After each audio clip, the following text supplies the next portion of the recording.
নমস্কার বন্ধুরা, আজকে আমি আবারও একটা ইউনিক রেসিপি নিয়ে এসে হাজির হয়েছি। আশা করছি আপনাদের ভালো লাগবে। ভালো লাগলে লাইক কমেন্ট শেয়ার করবেন। চলুন তাহলে শুরু করি। প্রথমেই আমি গ্যাসে বসিয়ে দিয়েছি একটা কড়াই। এর ভেতরে দিয়ে দিচ্ছি হাফ কাপ জল। জলটা প্রথমে আমি গরম হতে বসিয়ে দিলাম। এর ভেতরে দিয়ে দেবো 20 ml মতো রিফাইন্ড তেল। এদিকে জল আর তেলটা গরম হতে থাক। এদিকে আমি নিয়েছি একটা বাটির ভেতরে নিয়েছি আমি ময়দা। এখানে নিয়েছি আমি 1/3 কাপ ময়দা, মানে 1 কাপের থেকে একটু কম ময়দা এখানে আমি নিয়ে নিলাম। আর দিয়ে দিচ্ছি 1 চিমটি মতো লবণ, আর দিয়ে দিচ্ছি চিনি গুঁড়ো। এই চিনিটা আমি মিক্সিতে গুঁড়ো করে নিয়েছি। এখানে গুঁড়ো চিনি আমি 2 চামচ দিয়ে দিলাম।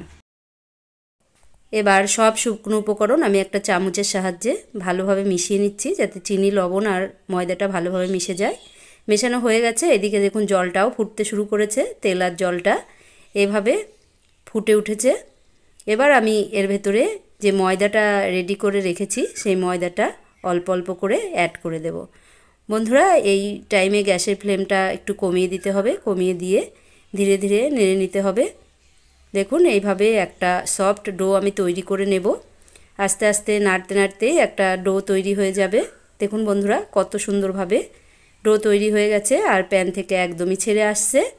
বন্ধুরা, তেল দেওয়ার জন্যে এত সুন্দরভাবে একটা মসৃণ ডো তৈরি হয়েছে। দেখুন ডোটা তৈরি হয়ে এসছে। এবার এটা আমি নামিয়ে নেব। দেখুন দেখেই বুঝতে পাচ্ছেন একদম রেডি হয়ে গেছে।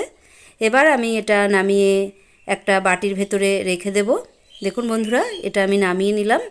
নামিয়ে এটা একটু ঠান্ডা করে নেব। বন্ধুরা, ঠান্ডা করার পরেই এটা ব্যবহার করব, তাই এখানে একটু ছাড়িয়ে দিলাম। এটা ঠান্ডা হতে থাক। এদিকে আমি নিয়েছি একটা ডিমটা ভেঙে নিয়েছি। এবার একটা চামচ দিয়ে ভালো করে ফেটিয়ে নেব। ডিমের ভেতরে আর কিছুই দেব না, শুধুমাত্র ডিমটাই আমি এইভাবে ফেটিয়ে নিলাম। এবার এই ময়দাটাও ঠান্ডা হয়ে গেছে। এর ভেতরে এই ডিমটা অল্প অল্প করে দিয়ে মাখতে থাকবো। বন্ধুরা, যতটা লাগবে ততটাই দেব। প্রথমে আমি অল্প দিয়েছি, দিয়ে চামচ দিয়ে খুবই ভালো করে মিশিয়ে নিচ্ছি। বন্ধুরা, আজকের এই নতুন ধরনের রেসিপিটি যদি আপনাদের ভালো লাগে তাহলে ভিডিওটিতে লাইক দেবেন। বন্ধুরা, আপনারা লাইক দিতেই ভুলে যান। বন্ধুরা, প্লিজ একটা লাইক দিয়ে দেবেন ভিডিওতে। আপনাদের লাইক আমার অনেক দূরে পৌঁছে দিতে পারে। বন্ধুরা দেখুন, আরেকটু লাগবে, তাই আমি সম্পূর্ণ ডিমটাই এর ভেতরে দিয়ে দিয়েছি। দিয়ে আমি এইভাবে চামচ দিয়ে খুব ভালোভাবে মিশিয়ে নেব। দেখতেই পাচ্ছেন বন্ধুরা, এইভাবে আপনারা হাত দিয়েও মেশাতে পারেন বা চামচ দিয়েও এইভাবে মিশিয়ে নিতে পারেন। দেখুন সম্পূর্ণ ডোর সঙ্গে ডিমটাকে খুব ভালো করে মিশিয়ে নিতে হবে। একটু সময় নিয়ে খুবই ভালো করে ডিমটা আমি মিশিয়ে নিয়েছি ময়দার সঙ্গে। দেখতেই পাচ্ছেন একদম আঠালো একটা ডো তৈরি হয়েছে। এবার এখান থেকে অল্প অল্প করে ডো নেব, একদমই অল্প একটু নেব। এভাবে নিয়ে আমি লম্বা লম্বা শেপ দেব। বন্ধুরা, এইভাবে প্রথমে আমি লম্বা লম্বা দড়ির মতো করে নিচ্ছি। দেখতেই পাচ্ছেন এরকমভাবে আমি করে নিচ্ছি। এবার আমি সব কটাই এইভাবে প্রথমে করে নিচ্ছি। বন্ধুরা দেখুন, এইভাবে সব কটাই আমি করে নিয়েছি, সব কটাই তৈরি করে নিয়েছি। এবার এখানে আমি একটা ডিজাইন করে নেব, তার জন্যে একটা নিয়ে নিলাম। নিয়ে এখানে নিয়েছি একটা ছুরি। এবার এর ওপরে দাগ কেটে নেব। বন্ধুরা, আপনারা এই স্টেপটা না করলেও না করতে পারেন, কিন্তু করলে দেখতে খুবই সুন্দর হবে, তাই আমি এই স্টেপটা করে নিচ্ছি। এইভাবে চাকু দিয়ে গায়ে দাগ করে নেব। দেখতেই পাচ্ছেন বন্ধুরা কিভাবে করছি। এটা বানানো খুবই সহজ। দেখুন এইভাবে দাগ কেটে নিয়েছি। এবার এইভাবে একটু ঘুরিয়ে দেব। দেখুন বন্ধুরা, কত সুন্দর ডিজাইন হয়ে গেল। এভাবেই আমি সবকটা তৈরি করে নেব। দেখুন বন্ধুরা, সবকটাই আমি এইভাবে তৈরি করে নিয়েছি। এবার আপনাদের আমি আর একটা রকম করে দেখাচ্ছি। দেখুন এখানে নিয়েছি একটা শোন।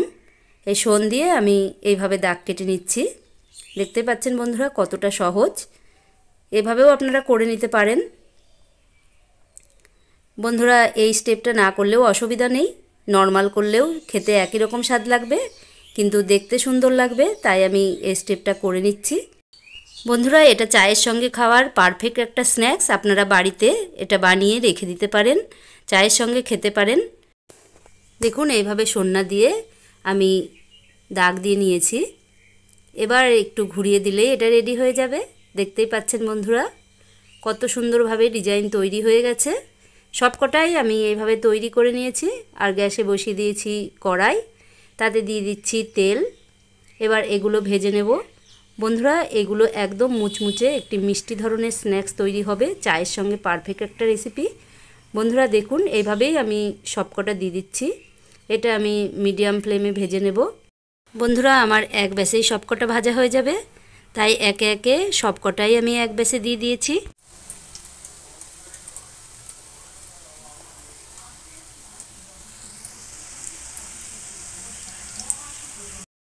বন্ধুরা দেখুন কত সুন্দরভাবে ফুলে উঠেছে। এবার এক পাশ হয়ে গেছে, এবার আমি উল্টে দিচ্ছি। দেখুন বন্ধুরা কত সুন্দর এক পাশের কালার হয়ে গেছে। এভাবেই আমি দুই পাশ লাল লাল করে ভেজে নেব, তাহলে খুবই মুচমুচে হবে। দেখুন বন্ধুরা, সবকটাই আমি উল্টে দিয়েছি। দেখুন এই পাশটাও হয়ে গেছে। দুই পাশেই আমি এইভাবে লাল লাল করে ভেজে নিয়েছি।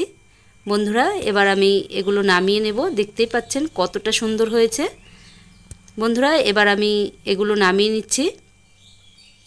একে একে এগুলো সব নামিয়ে নেব। বন্ধুরা আজকে রেসিপিটি একটু মিষ্টি মিষ্টি তৈরি করেছি, তাই বাচ্চারা খুবই পছন্দ করবে আর সবারই খেতে ভালো লাগবে। বন্ধুরা, চায়ের সঙ্গে তো জাস্ট জমে যাবে। এভাবে একবার হলেও বাড়িতে ট্রাই করুন, বাচ্চাদের খাওয়ান। দেখুন বন্ধুরা, দেখতেও কতটা সুন্দর হয়েছে। সবকটাই আমি এইভাবে নামিয়ে নিলাম। এবার এখানে ব্যবহার করছি চিনির গুঁড়ো, যে চিনি গুঁড়োটা আর একটু বেঁচে ছিল সেটার ওপর দিয়ে দিচ্ছি। বন্ধুরা, এটাতে টেস্ট আরোই বাড়িয়ে দেবে। বন্ধুরা, খেতেও খুবই সুস্বাদু হবে। বন্ধুরা দেখুন, আজকের রেসিপি কমপ্লিট হয়ে গেছে। তবে আপনাদের ভেঙে দেখাবো যে ভেতরটা কেমন হয়েছে। বন্ধুরা দেখুন, ভেতরটা একদম খাস্তা মুচমুচে। তাহলে আজকের রেসিপি এখানেই শেষ করছি। দেখা হচ্ছে অন্য কোনো ভিডিওতে। আজকের মতো বিদায় নিলাম। নমস্কার।